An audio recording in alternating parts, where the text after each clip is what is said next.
Please give an energetic and warm welcome to Swami Mukundananda.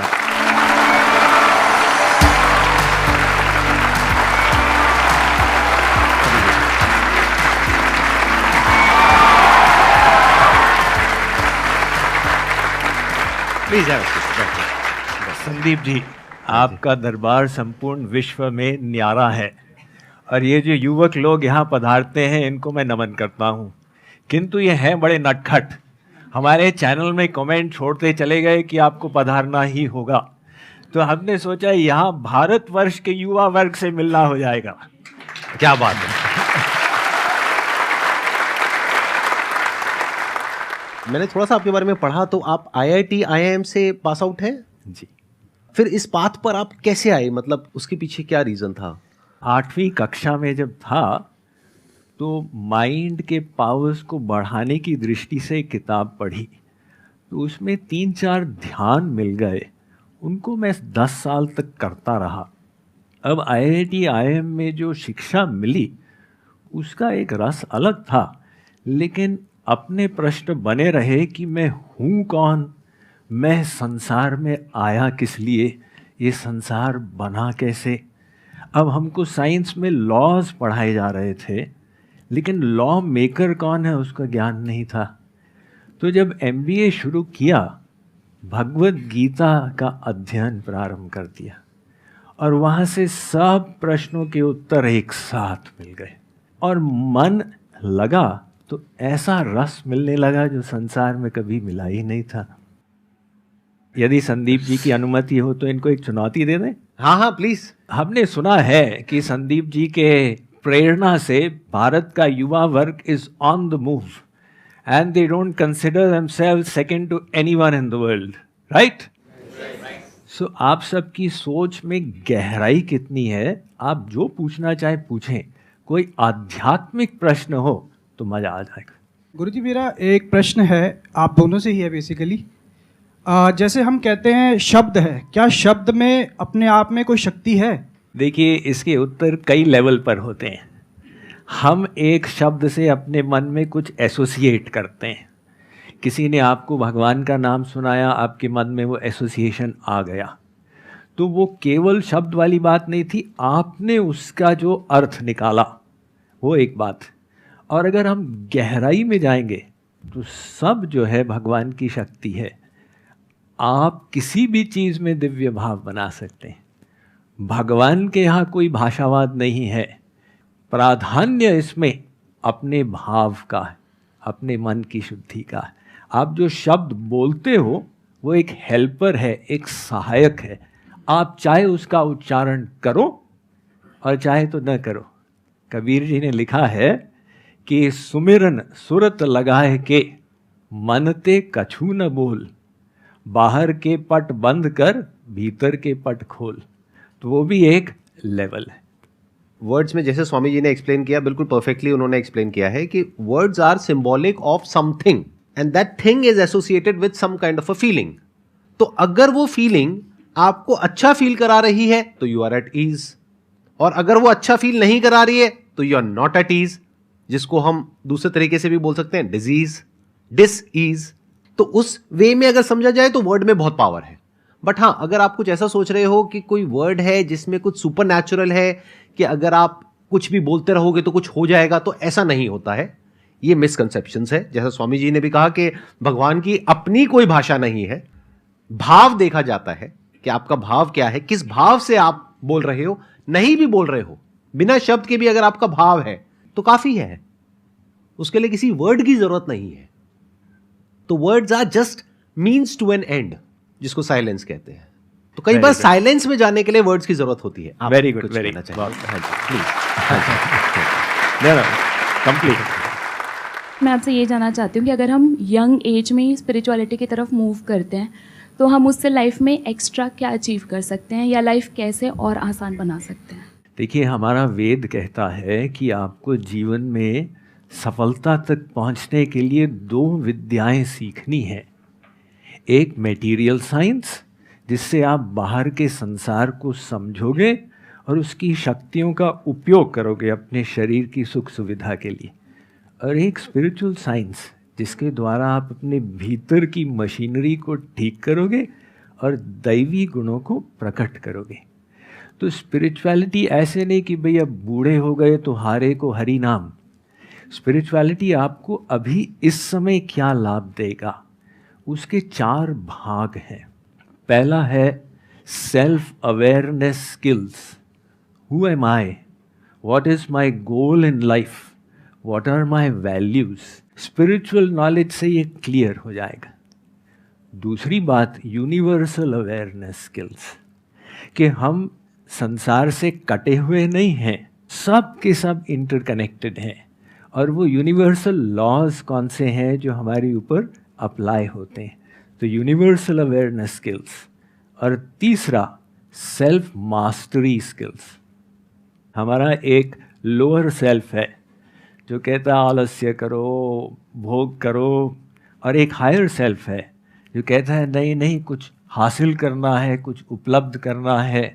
तो lower self को higher self से control करना, ये स्किल हमको स्पिरिचुअलिटी से आती है। और चौथी है professional mastery skills.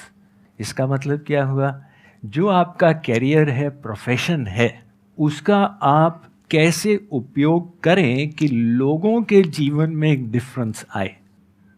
To utilise your professional education in a meaningful manner, ये सब लाभ हमको स्पिरिचुअल नॉलेज से मिलता।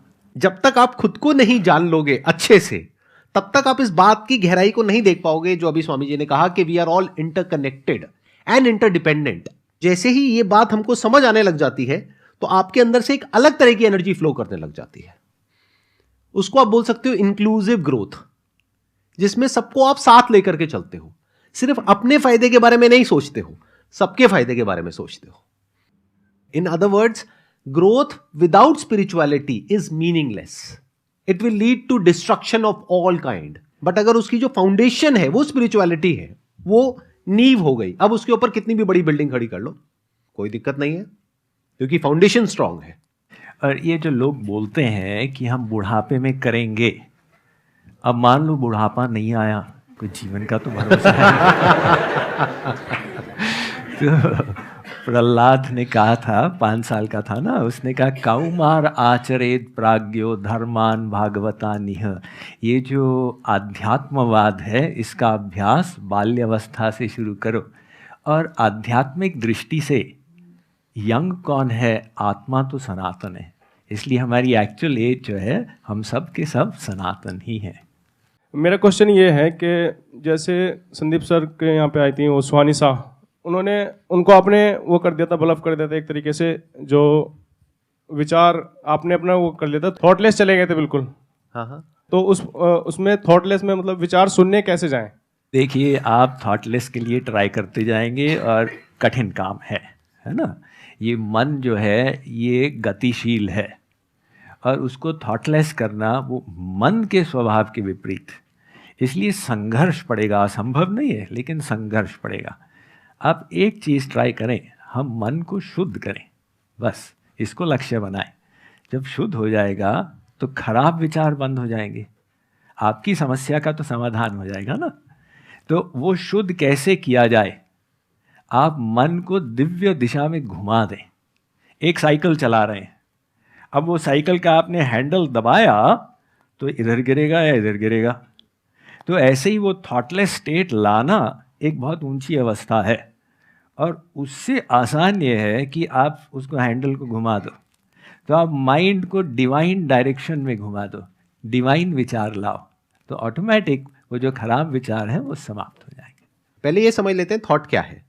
Thought is a word given to a thing.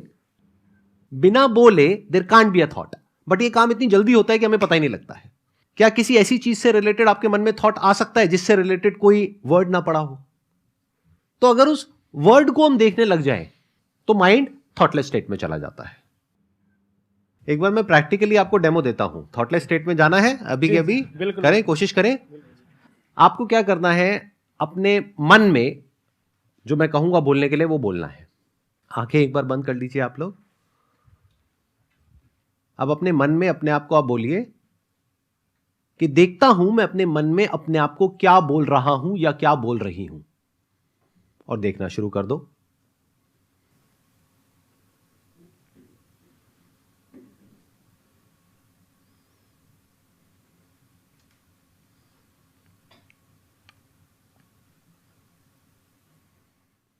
अब धीरे धीरे अपनी आंखें खोल सकते हैं आप लोग। बताइए कितने लोग चले गए थे थॉटलेस स्टेट में। देखो, आप में से बहुत सारे लोग अभी थॉटलेस स्टेट में चले गए थे। यानी क्या हुआ, जैसे ही आपने देखना शुरू किया कि मैं क्या बोल रहा हूं, तो बोलने के लिए कुछ है ही नहीं। अब होगा क्या, मैक्सिमम बता देता हूं। अभी ऊपर से थोड़ी सी आवाज आई थी, तो एकदम से आपने अपने अंदर बोला होगा, ये आवाज कैसी है, कहीं ये छत टूट तो नहीं जाएगी। फिर एकदम से एक थॉट आया होगा, कितनी देर और रह गई है, 1 मिनट हुआ नहीं हुआ, लेकिन वो भी चला गया। मुझे नींद आ रही थी। किनको नींद आ रही थी? मतलब 30 सेकंड में नींद आ गई। आप तो स्पिरिचुअलिटी की बहुत आगे वाली स्टेज पर हो। आपको आंख बंद करते ही 30 सेकंड में नींद आ जाती है। ये डायरेक्ट समाधि में जा रहे हैं। ये डायरेक्ट समाधि में चले गए।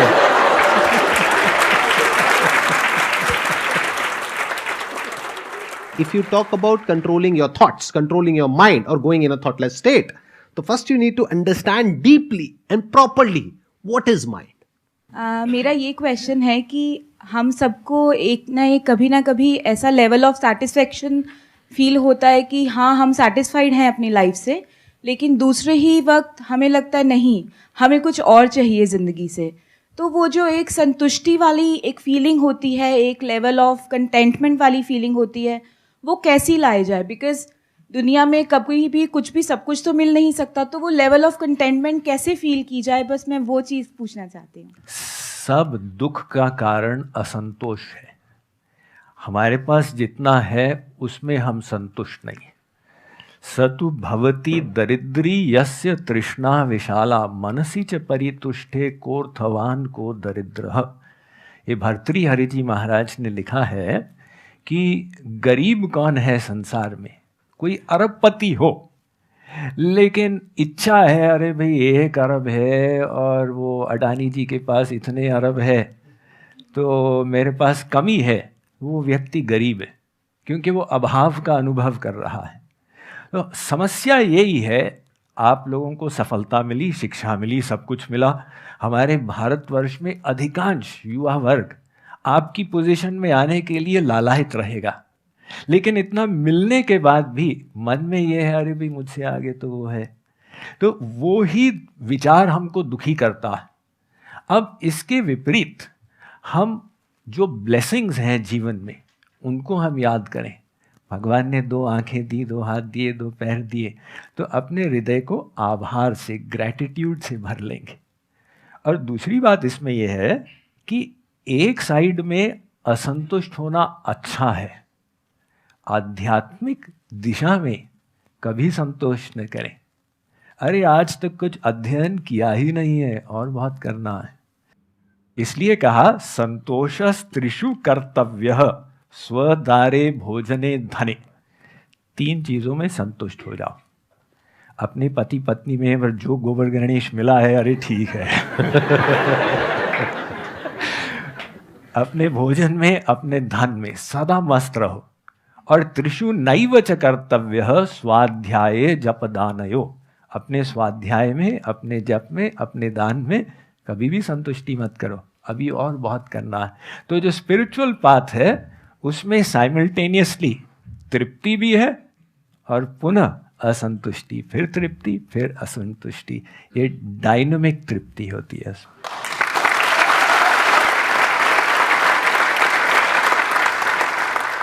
आप सबकी जो एज है यहाँ पर, वो यूजुअली मेरे जो सेशंस होते हैं उससे थोड़ी सी अलग है। यूजुअली एज होती है 18, 19 साल, 20 साल, 22 साल। यहाँ पर जो एज है आज, average age, that is around 35 years. तो मैं आप सबसे एक सवाल पूछना चाहूंगा, जब आपकी एज थी 18, 19 साल, 20 साल, तब कितने लोगों ने ये सोचा था कि आज जिस भी लेवल पर आप हो, उस लेवल पर मैं होऊंगा? यानी कि आज कितने लोग ये फील करते हैं कि 18-19 साल की एज में जो भी आप सोचते थे अपने लिए, हो सकता है उस वक्त सोचते होगे कि महीने का 15-20 हज़ार रुपए भी आ जाए तो बहुत है, और आज कितने लोग ऐसे हैं आप में से जो उससे बहुत ऊपर वाले लेवल पर है? ऑलमोस्ट सब। लेकिन क्या सेटिस्फैक्शन मिल गई है? कंटेनमेंट है? नहीं। क्यों? क्योंकि कुछ ना कुछ बाकी रह जाता है।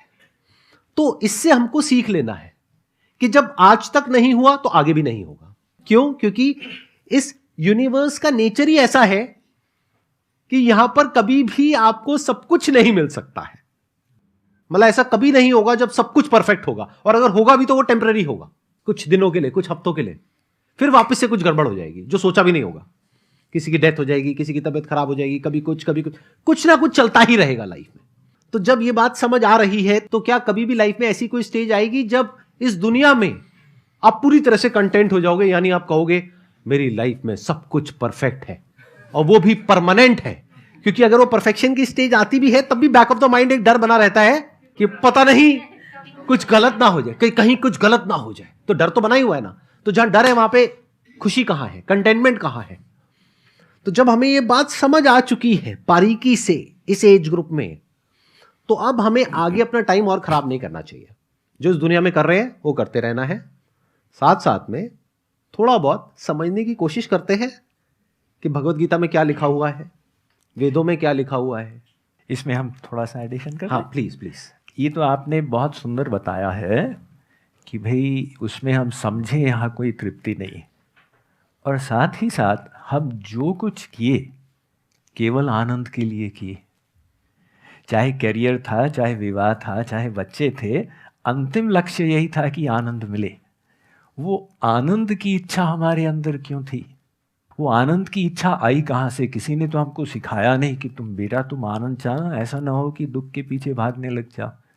तो आनंद की इच्छा सबके अंदर एक जैसी है। वैसे शक्ल सबकी अलग अलग है, आवाज़ अलग अलग है, लेकिन इस मात्र में हम सब एक हैं। हम सब का एक नारा है, आनंद चाहिए। हमारा वेद कहता है आनंदो ब्रह्मेति व्यजानात्। वो जो ब्रह्म है वो आनंद सिंधु है। उस सिंधु के तुम बिंदु हो। जैसे आप पत्थर को ऊपर फेंकोगे तो नीचे आएगा, ऐसा नहीं कि वो ऊपर गिर जाए, वो नीचे ही गिरता है, क्योंकि वो पृथ्वी का अंश है, पृथ्वी उसको खींच रही है। तो आनंद की इच्छा हमारे अंदर हमको प्रेरित कर रही है दिव्य दिशा में कि तुमको जो सुख चाहिए वहीं पर मिलेगा। जितना भी संसार मिल जाए, आत्मा भीतर से कहती है अभी भी तृप्ति नहीं हुई। तो वो जो तृप्ति हमको चाहिए वो तभी मिलेगी जब हमारी आत्मा अपने अंतिम लक्ष्य तक पहुंच जाएगी। वेदांत की दृष्टि से अगर देखा जाए तो इसको नित्य अनित्य विवेक भी कहते हैं, जहां पर कि हमको ये क्लियरली पता हो कि लाइफ में क्या नित्य है और क्या अनित्य है। अनित्य मतलब टेम्पररी है। जैसे इस दुनिया से जो हमको सेटिस्फैक्शन मिलता है, प्लेजर मिलता है, खुशी मिलती है, वो सब क्या है? टेम्पररी है। ये बात हमको अभी तक समझ आई है या नहीं आई है? तो नित्य अनित्य मतलब क्या कि इस दुनिया में कुछ है जो टेम्पररी है, और इस दुनिया में ही यानी यहीं पर, अभी यहीं पर कुछ ऐसा भी है जो कि परमानेंट है, जिसको ब्रह्म कहा गया है। तो अगर हमारा ध्यान उसकी तरफ चला जाता है, या ये क्वेश्चन ही उठ जाता है कि क्या कुछ परमानेंट भी है इस यूनिवर्स में, या सब कुछ ही टेम्पररी है, और वो जो परमानेंट है क्या वो मुझसे दूर है, क्या वो मुझसे अलग है, या हो सकता है वो मैं ही हूं। तो अगर इस तरह के क्वेश्चंस हमारे अंदर उठने लग जाते हैं, जवाब की तो मैं अभी बात ही नहीं कर रहा, उठने लग जाते हैं, तो हमारी शुरुआत हो गई है स्पिरिचुअल पाथ पे चलने की। जैसे संदीप जी ने बताया है, ये विभिन्न उपाय हैं, कर्म योग, ज्ञान योग, हठ योग, भक्ति योग इत्यादि। हम सबके विभिन्न स्वभाव हैं, लेकिन लक्ष्य वो एक ही है। तो उस एक लक्ष्य को अपनाना यही अध्यात्म है।